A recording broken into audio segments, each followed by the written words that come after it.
It was a special weekend as the Lady Buffs took on Cameron University at Schaefer Park. The Buffs had a lot more to play for than usual this weekend, as it was Military Appreciation Weekend and the stadiums were filled with American flags as we honored those who have served our country. Let's jump right into it now with some action. Kylie Halbert is going to take the mound for the Lady Buffs in Game 1. She's looking for her 16th win on the season and add to her all-time career wins. Cameron right here is going to knock one into the right field as they jump to a 1-0 lead.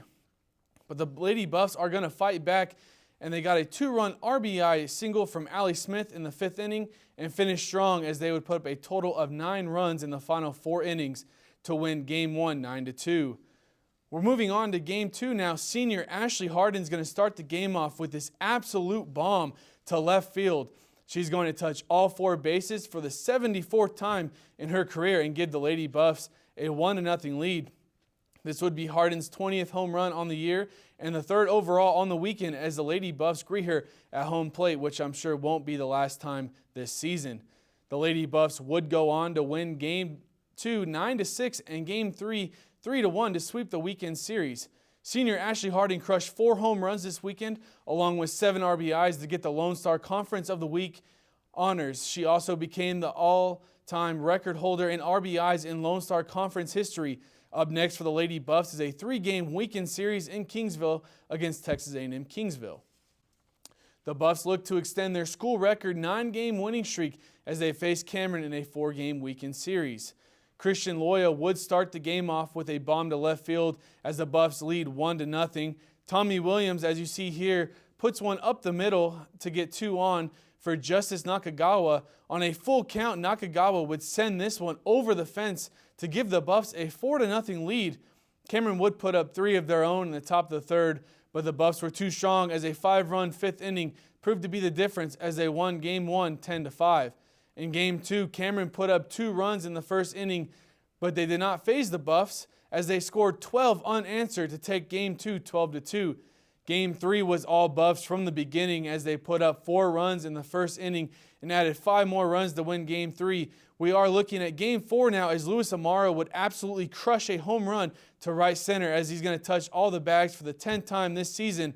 Amaro would have 3 hits in the game and score 3 times.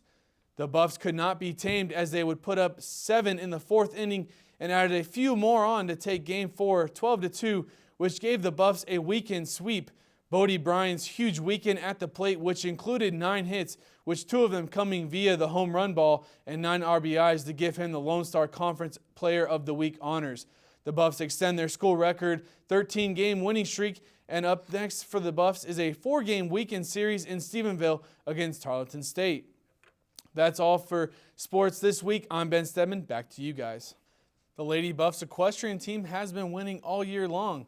In fact, they've won 5 times this year alone, and in competition have brought home 13 ribbons.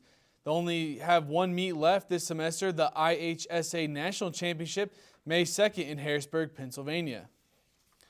Track and field is in full swing as both the Buffs and Lady Buffs are closing their seasons for the semester.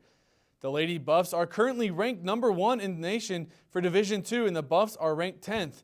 In their last meet in Hobbs, New Mexico, the Lady Buffs claimed a pair of event titles, highlighted by Fatima Fessi, as she set a new top mark in the country for triple jump. Both teams have 3 meets left before the Lone Star Conference Outdoor Championships in San Angelo, which will hopefully lead them to the National Collegiate Athletic Association's Outdoor Championship in Charlotte, North Carolina this May. Both Lady Buff and Buff Golf have been competing all year long in preparation for the Lone Star Conference Championship April 23rd and 24th. The Buffs' best finish this year was 2nd at the Ryan Palmer Foundation Invitational. They're now looking to win the LSC Championship and prepare for the NCAA National Championship in Florence, Alabama, May 21st through 25th. The Lady Buffs have 2 wins for the season, the most recent being at WT Desert Invitational. Their NCAA National Championships will be held in Houston, May 16th through the 19th. After the break, we will look at how Lady Buff softball and Buff baseball are closing their seasons and how both teams are setting the historic mark here in Canyon. Stay tuned to WT-TV News 1. WT Athletics has had one of the best overall seasons we have seen in school history. All the teams are putting up historical numbers. Let's jump right into it with some Buff baseball.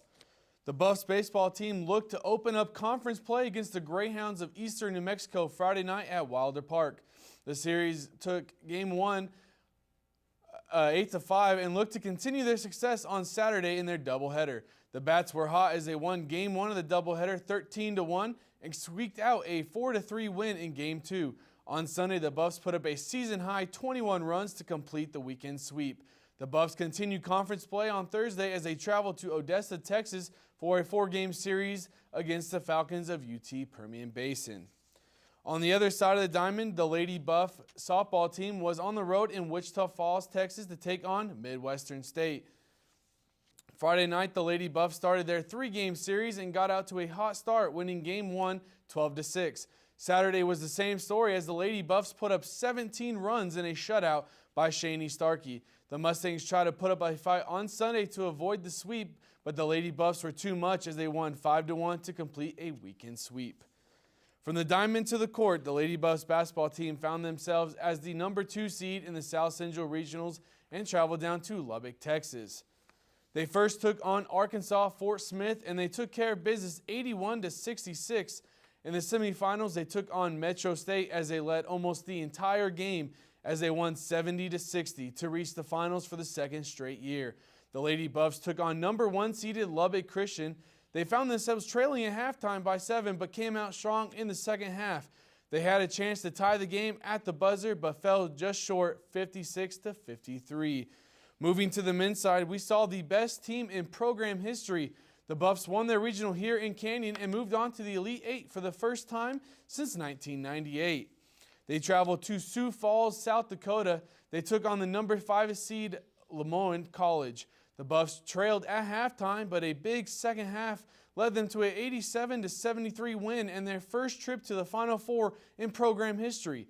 They took on the number 1 seed Ferris State. The Buffs trailed 41-35 at halftime and trailed as much as 17 in the second half, but the Buffs were able to mount a comeback, but they came up just short as they lost 85-79, led by David Chalovich's 33 points. That's your News 1 Sports Update. I'm Ben Stedman. Back to you at the desk.